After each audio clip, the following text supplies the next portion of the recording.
What's going on, guys? Welcome into the Bulls Report by Chat Sports. My name is Patrick Siepman, and we got a fun show for you guys today. The first topic we're going to be diving into is, should the Bulls think about trading for Rudy Gobert? Yes, Rudy Gobert. It's actually a Sports Illustrated article that suggested maybe a little Nikola Vucevic for Rudy Gobert swap, so we'll be deep diving into all of that. And then also, I'm going to be taking some mailbag questions from fans that have put them on the most recent videos for us. So that's going to be a ton of fun. But guys, we are in a subscriber battle against our Heat Report channel here at Chat Sports.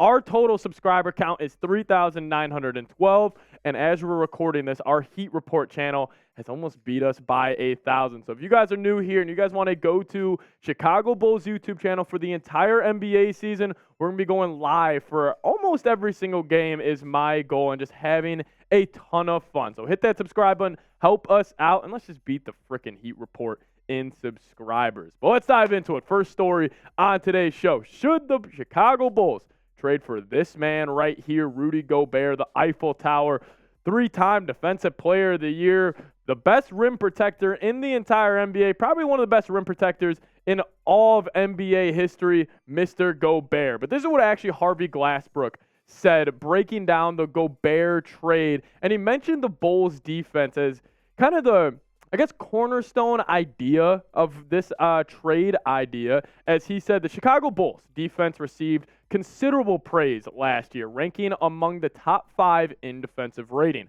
However, it would be a mistake to assume their success stemmed from having a premier rim protector, as the Bulls did not possess such a player. And I agree. I mean, the Bulls obviously last season, they had Nikola Vucevic and Andre Drummond being the rim protectors, but they're still top 5 in defensive rating. I think a lot of that credit would have to go to, obviously, the dogs in the backcourt, like the Carusos, the Patrick Williams, when Pat Bev was there last year. And I've been saying this a while, like, how do you combat not having a true rim protector? You got to have strong point of attack defenders, and that's what the Bulls had. And now potentially trading for Gobert, like, I would make the argument adding Gobert to the Chicago Bulls defense would make them the best in the NBA. I don't even really think it's that hot of a take. And could you imagine this 5-man unit that the Bulls could run out with Rudy Gobert? I mean, this would be the best defensive lineup in the entire NBA. Like, let's just say the Bulls and Timberwolves, they say, you know what, screw it. We'll go Vooch for Gobert straight up. We want a more offensive center. You guys want a more defensive center.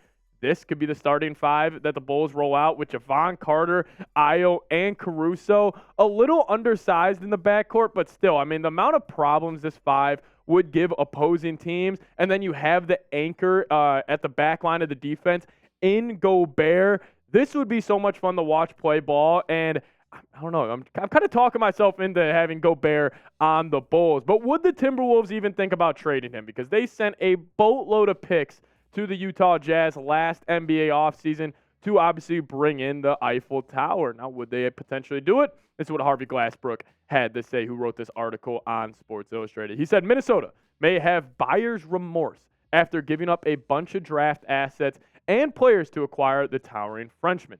The 7'1" center then had one of the worst seasons of his decorated career, including a subpar 1.4 blocks per game, a far cry from his career average of 2.1. He carried on to say, should the Timberwolves seek to move Gobert and recover some of their losses, it's easy to imagine a scenario where the Bulls are interested in making a deal. An analysis proposed a trade that would send Gobert to the Bulls in exchange for all-star big man Nikola Vucevic and the often injured Lonzo Ball and a couple of first-round picks. And I'll say this, if it's Vooch for Gobert, I'm all in. But if it's like Vooch, a couple picks, and Lonzo for Gobert, I'm probably out. I think Gobert would be an immediate upgrade to the Bulls team if it was Vooch for Gobert, straight up. Because I do think the Bulls, kind of with how their roster's constructed right now, they need more of a defensive center instead of a more offensive center. Like, I think very similar kind of a, there's a trade value. I think Gobert has a little more than Vooch, obviously,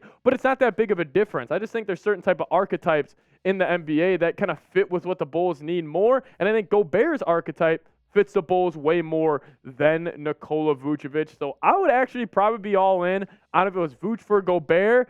man, if it was like Vooch and a first for Gobert, I don't know. That's where I kind of raised my eyebrow a little bit, especially if it was Vooch, Zoe, and, maybe another first. Like, I'd probably say no to that. But I'll ask you guys, would you trade for Rudy Gobert? Your Bulls front office, they're asking you a question. They said, hey, what if it's Vooch for Gobert straight up? Would you do it? Give me a T for trade or a P for pass down in the comment section. I'm going to make this the pinned comment on today's video. So if YouTube throws an ad break your way, sit back, let it play, and let me know your thoughts on trading for Rudy Gobert.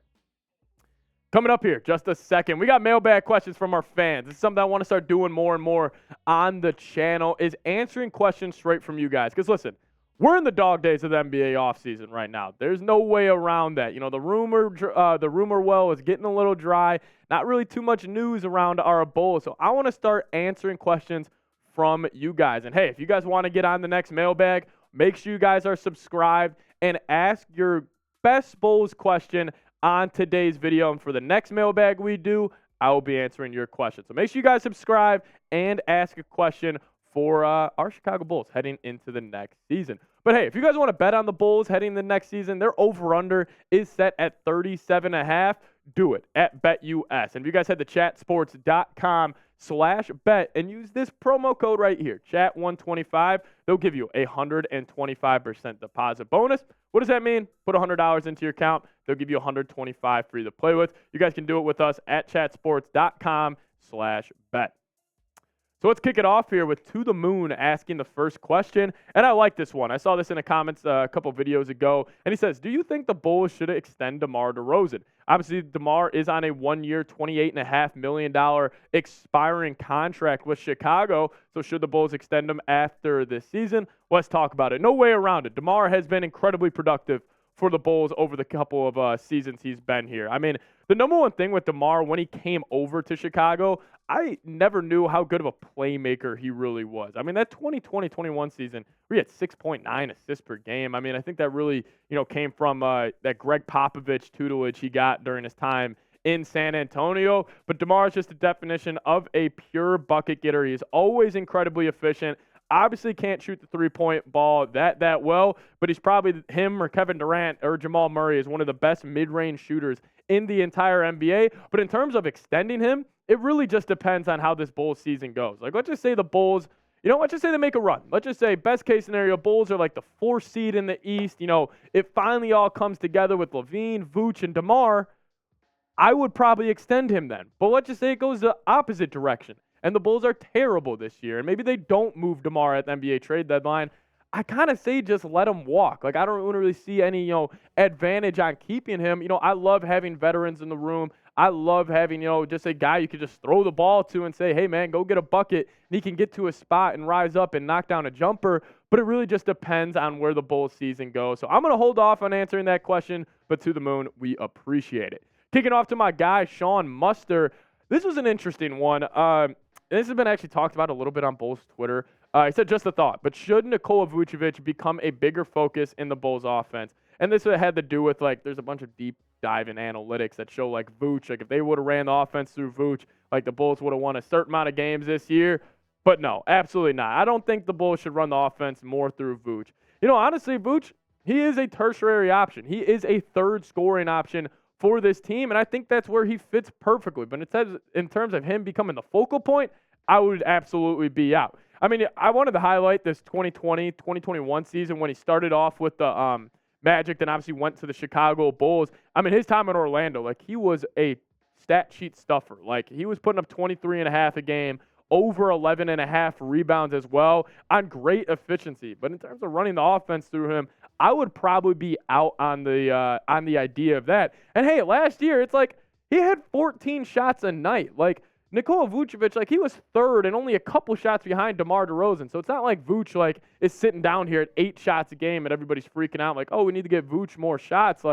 Listen, this graphic right here, I want to be looking at this at the end of next season, and I want to have Patrick Williams pretty much switch shot attempts with Nikola Vucevic. That's how I would do it. Maybe lower DeMar's a little bit. Maybe have LaVine 18, DeMar 15, P-Dub around 14, maybe Vooch around 11 or something. But terms of running the offense through Vooch, I would probably be out on that idea. But I want to ask you guys an interesting question here. Who will be the Bulls' third leading scorer next season? The last 2 years, it's been Nikola Vucevic behind DeRozan and LaVine. But next year, could go any different directions. I think even maybe a guy like Kobe White could be a sneaky dark horse option for this. But I'm going to probably go Patrick Williams on this. Again, a little wishful thinking because I do think the Bulls' best case scenario is with Patrick Williams being the third option instead of Vucevic. But let me know your thoughts. Who will be the Bulls' third leading scorer next season? Guys, you guys can also give me a follow on Twitter. @PatSeeps is the handle. Tweeting about the Bulls all year long. And hey,